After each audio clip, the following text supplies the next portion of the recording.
પટ્ટો પહેરવાનો બાકી હોય છે એવા અધિકારીઓ મેલે કે ભાઈ આ ચિત્રોડા ગામ એ આખું કોંગ્રેસનું છે, તો આમાં ભાજપનો દેવ માનવા વાળો અધિકારી હોય એને મેલો. એટલે એ અધિકારી આપણો એજન્ટ ના આવ્યો હોય એ પહેલા ટેસ્ટ કરવા માટે 100 વોટ નાખી દે, અને 100 વોટ નો ટેસ્ટ થાય એટલે પછી બીજું કોઈ મતદાન કરવા આવ્યું હોય તો એનું 101 થી કરીને ચાલુ થાય. એથી ડિલેટ મારવાનું હોય, ડિલેટ મારતા નથી. અને આપણા એજન્ટો હાજર સમયસર નથી રહેતા, એટલે એક બૂથ ઉપર 50 વોટ ખોટા કરે તો 2000 બૂથ છે 1 લાખ વોટ ખોટા થઈ જાય.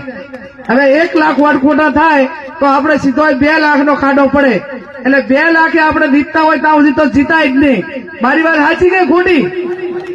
એટલે આટલો જ તમે આ 1 મહિનો પ્રચાર કરો, આટલો કામ બગાડીને મીટિંગમાં હાજર રહો, ખર્ચા કરો, પણ આપણો એજન્ટ એ 5:30 વાગે ના થાય અને ઓલો ઘડીકમાં ફટ બટન દબાવે પણ તો પછી એમાં ઓલા શિવભાઈ સાહેબ કે શિવભાઈ અમને કીધું હતું ને કે રાજધાની પાડીને હોજાનો પાડો, અને પછી આપણે હુઈ ગયા હોય 5:30 વાગ્યા સુધી અને ઓલા રાગતો હોય અધિકારી એનો જ હોય પોતે જ.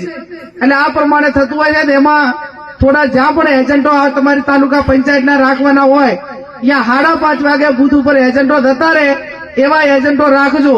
ભલે 10 વાગ્યા પછી બીજાને બેહાડે, પણ 2 વાગ્યા પછી બીજાને બેહાડે એમાં વાંધો નહીં, પણ વહેલો 1 નો પહેલા ધડાકે તો એ જયારે ટેસ્ટ કરવાનો હોય એ ટાઈમે આપણો માણસ હાજર હોય પછી ટેસ્ટ થાય. આવું આપ સૌ કરું. ગુલાબભાઈ કે ઠાકરસિંહભાઈ ઉપર કેસ કરે, જિગ્નેશ મેવાણીભાઈ ઉપર કેસ કરે, પ્રધાન ઠાકોર ઉપર કેસ કરે, અમીરા માછલ ઉપર કેસ કરે.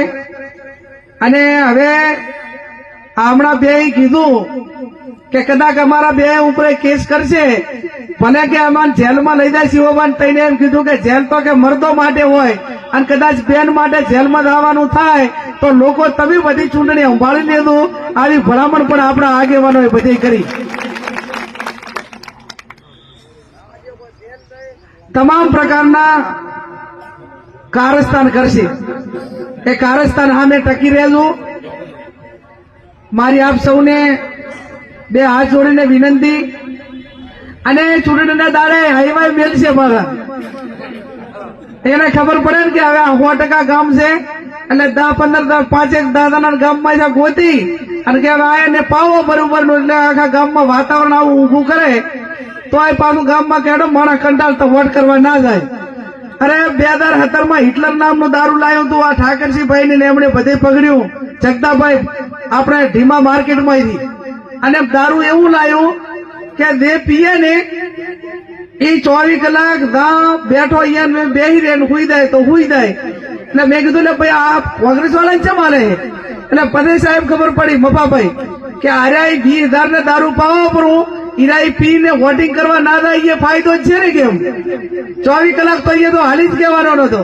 એટલે આ બધું હજી આવવાનું છે, અને આવવાનું છે એટલા માટે બધા સાવધાન રહેજો. ચક નાના મોટા 5-25 ભાઈ આવું કરતા હોય તો એમને કહેજો કે તારે જે મોજ કરવી હોય એ 7 તારીખે 7 વાગ્યા પછી કરજે, એના પહેલા મહેરબાની કરી ના કરજે. ને વધારે એવું હોય ને તો બધા હું મામેરાની માતર ખવડાવવા આવીશ ને એના હાથે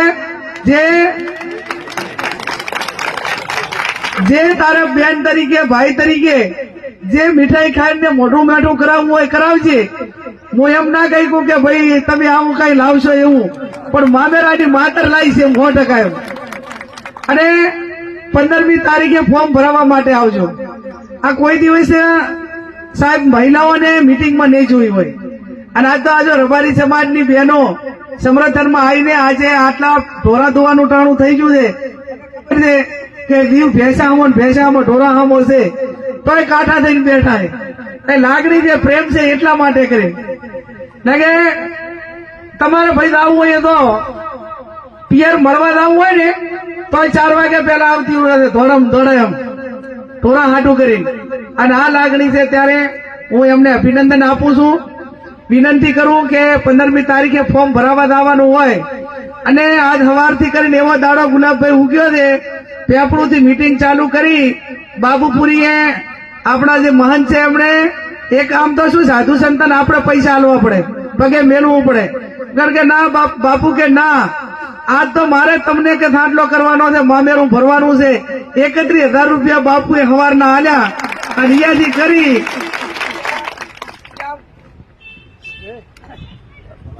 મોટા કાપરા હોય, નાના કાપરા હોય, બલોદાણ હોય, બધા ગામોએ આમ તો સાહેબ કહેતા હતા હું નસીબદાર છું. નસીબદાર એટલા માટે કે ચૂંટણી આવે એટલે તો આમ તો આગેવાન તો એમ થાય કે હેડો હવે મહિનો પૂરો થશે એમ. એના બદલે આ ચૂંટણી તો અલગ. આમાં આગેવાનો મંડપ બાંધે, સ્ટેજની વ્યવસ્થા કરે, ચા પાણીની વ્યવસ્થા કરે, સ્વાગત માટે ને બધું લાવે, માઇકની વ્યવસ્થા કરે અને ઉપરથી આ ગામથી બીજા ગામ જાય ને એટલા ડીઝલના પૈસા બેનો હાલે, કોઈ 50 રૂપિયા હાલે, કોઈ 10 હાલે, કોઈ 20 હાલે. એટલે આ ઓલે કુવાસી આપણે પરંપરા આપણી છે કે બેન દીકરી પિયરમાં મળવા આવે ને પણ હેડે હેડાને 10-20 રૂપિયા ભાડું હાલતા. એટલે એટાણે ભાડાના સાધનમાં જવાનું હતું એટલે એટલા. પણ અત્યારે હવે ગાડી દે તો આ ગામથી ઓલે ગામ જાય એટલા પૈસા ને આજ તો બાપુએ સવારથી કરીને 1,00,000-1.5 લાખ રૂપિયા બધે ગામે હાલ્યા. એટલે 10 દાડા હવે કોઈ નહીં હાલે તો ડીઝલ હેડ્યું થાય એમ.